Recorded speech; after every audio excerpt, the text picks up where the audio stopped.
Attention, vous êtes sur le point de regarder une vidéo en mode portrait. Cliquez sur cette icône pour un meilleur visionnage.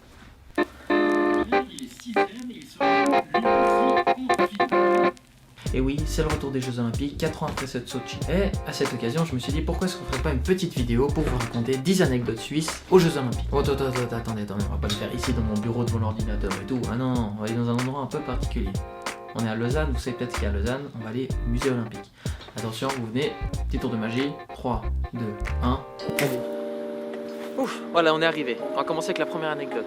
Il y a un équipage suisse de Bob A4 qui figure sur des timbres au Bhoutan. Est-ce que les Bhoutanais savent qui c'est? Franchement, je pense pas. La première médaille remportée par un Suisse dans une discipline de ski nordique a été l'œuvre du Bernois Stefan Haas. C'est lors des Jeux Olympiques de Grenoble en 1968 qu'il est monté sur la 3e place du podium. C'était un peu un miracle parce que jusque-là, son meilleur résultat en Coupe du Monde, c'était une 7e place. Pour l'anecdote suivante, on se retrouve devant le célèbre cheval Japnou. La Suisse, c'est un des 4 seuls pays à envoyer des athlètes à toutes les éditions des Jeux Olympiques d'hiver et d'été. Ça a même été le cas en 1956 à Melbourne quand elle avait pourtant boycotté ces Jeux. En gros, les épreuves hippiques avaient lieu 3 mois plus tôt en Suède car les chevaux n'avaient pas pu être envoyés en Australie pour des raisons de quarantaine.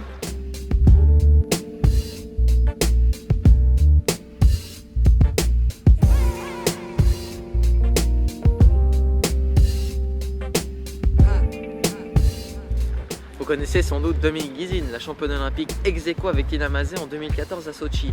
Et bien pendant ses nombreuses convalescences, elle a aussi suivi des études de physique et maintenant elle est en train de devenir pilote d'avion de chasse. Comme on dirait dans le jargon, il en reste sous les lettres. Tout le monde s'accorde à dire que malgré la petite taille de notre pays, le nombre de médailles rapportées chaque année est tout à fait fantastique.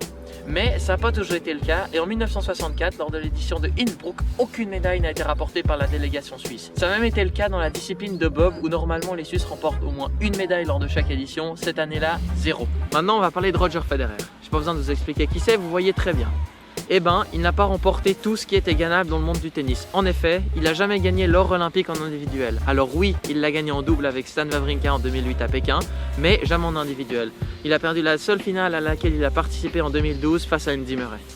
La Suisse a organisé 2 fois les Jeux Olympiques, en 1948 et en 1928, les 2 fois à Saint-Moritz et les 2 fois des Jeux Olympiques d'hiver. Bien sûr, tout cela pourrait changer si en juin prochain, les Valaisans acceptent le projet de Sion 2026 et plus tard le CIO. Alors amis Valaisans, choisissez bien!